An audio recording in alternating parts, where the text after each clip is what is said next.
So finally the weight is over. ఈ రోజు నుండి ఐపీఎల్ అయితే స్టార్ట్ అవుతుంది. అది కూడా ఒక బ్లాక్ బస్టర్ మ్యాచ్తో the defending champions Royal Challengers Bengaluru versus Sunrisers Hyderabad, అది కూడా చిన్నస్వామి స్టేడియంలో. సో ఈ ఆల్ ఇంపార్టెంట్ మ్యాచ్కి నా playing 11 for those teams. For RCB, Virat Kohli, Philip Salt, Padikkal, Patidar, Tim David, Jitesh Sharma, Shepherd, Krunal Pandya, Mangesh Yadav, Bhuvneshwar Kumar, Jacob Duffy and impact player Suyash Sharma.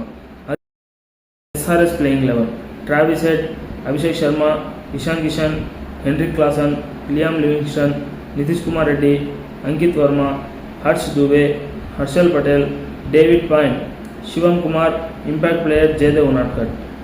Maybe ఏ టీం టాస్ గెలిచినా first bowling prefer చేస్తారు, ఎందుకంటే చిన్నస్వామి స్టేడియం, షార్ట్ బౌండరీస్ ఉంటాయి. బౌలింగ్ విన్ అయ్యే ఛాన్సెస్ టూ హై. నా vote మాత్రం RCB. మీ vote ఎవరికో comment చేయండి.